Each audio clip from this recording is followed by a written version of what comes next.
I've got quite a treat for you right now. Here at Veterans One, we have a very special guest. I've had the privilege of meeting this young man before, and you want to talk about an inspiration, this is it. Get ready, you're about to meet Erik Galvan. Thank you so much for being on the show today. Oh, thank you for having me back. Now, I've talked with you before, but our viewers now are getting to see you here. You are such an inspiration, and I really want to touch on that. And I'm going to ask you some questions about everything you've got going Absolutely. on. But if you don't mind just touching real quick your background as a veteran and when you served, and kind of just share your story a little bit. Yes, so I joined right out of high school back in 2009. Was 17. My parents had to both sign this waiver saying, oh, we're letting your child go to the military. Got lucky, got stationed here in California.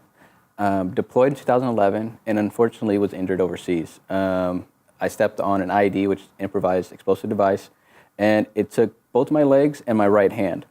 And the road to recovery was a little tough. Depression set in, anxiety set in, and I was 19, so I really didn't know what to do. You were a baby. I was essentially, and I didn't know what to do. And my wife now, we were just dating at the time, was, she was basically my rock and was like, hey, you need to get up, you need to do something. And I didn't know what to do.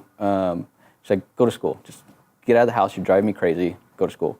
And so, I started going to school, and then from there, it just took off. And, everything just started, falling in place, so. Well, I want to back up on that a little bit. So you just say go to school, which, for a lot of people can think one thing, but that's a big deal. You didn't just go to any school. You went to Cal State San Marcos. I did. And you graduated when? Wasn't that long ago? And, I finished, believe it was December 2016. Okay. So it was like just shy of 4 years there, because I just continued, I just never stopped. I was just school. But I walked, I believe it was June of 2017, and then I think it was June 17. My dates are mixed up. And then I jumped right into grad school.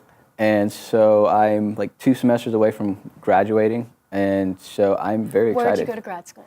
I applied to San Marcos and USC and got accepted to USC. Congrats. And thank you so much. And so I finished again, a semester and a half, because I'm almost done with this semester. And I'll have my master's here shortly, my first in the family. And I'm just ready to just, hit the floor running. That's a huge accomplishment by itself. Without you even being a veteran, coming home injured in the way that you have been, and just talk about complete life change. Most of us can't even imagine what you've been through, and I know we've kind of glossed over it, but what you had to overcome and relearn everything. Then you went onto the college campus where you probably didn't feel like you fit in too much at first. Absolutely not. So to even go through and get your degree with that transformation is tremendous. You got married, didn't you? I did get married. We'll have our 2-year anniversary here in August. And it's been a crazy, fun adventure. Been together with my wife for 9 years now, but married for 2. And she's been there every step of the way, and I am just absolutely grateful for her. Well, we are so grateful for her as well. And the fact that you had that support, I'm sure, made a tremendous difference in the support of your family. Absolutely. You had the support of probably some great faculty and people that you met at the university. Yep. Now, grad school, I'm sure that hasn't been easy.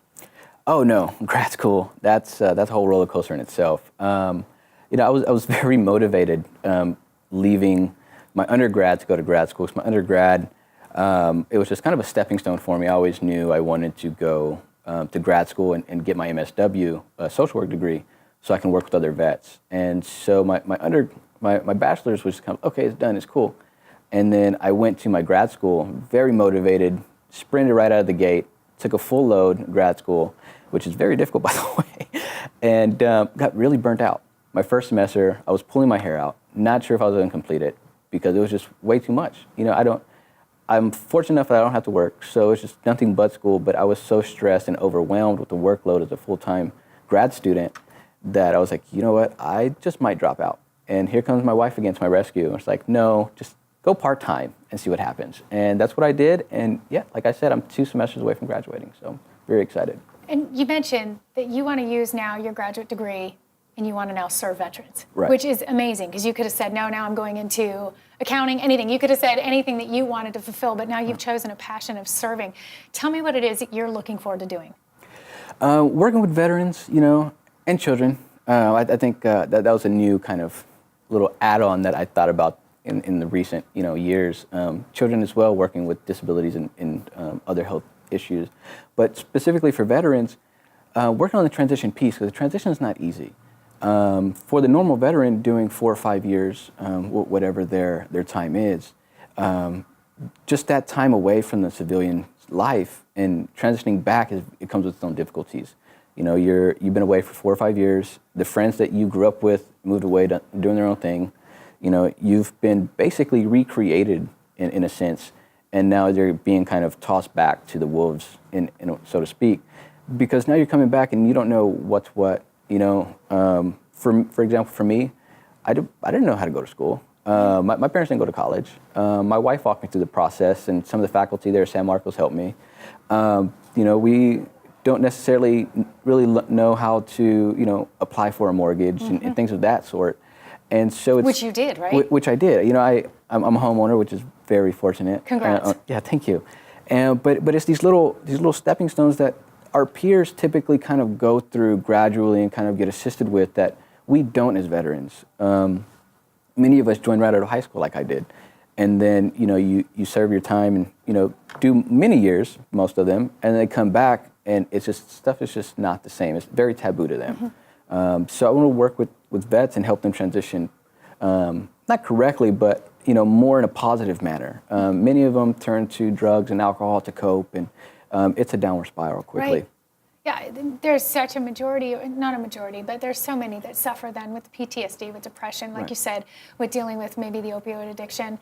You have come through this, and I am sure that this has been a tremendous journey for you. Yeah. But you can see that you have such a positive, incredible perspective, and the fact that you want to continue serve and helping others, you're creating a legacy. And so thank you for your service. Well, thank you. And thank you now for what you're about to do to help others. I'm really excited to stay in touch with you. If we can have you back on again, Absolutely. we're excited to hear what you're going to be doing in outreach with helping others and what you've got ahead in your career with your Absolutely. beautiful wife. Thank you so much for being on today, Erik. Thank you so much. Boy, we could all learn something from Erik. What an amazing, incredible story, and what an incredible attitude that goes with it. I think we're all inspired and empowered. Stay tuned. We have got more coming up for you in just a minute.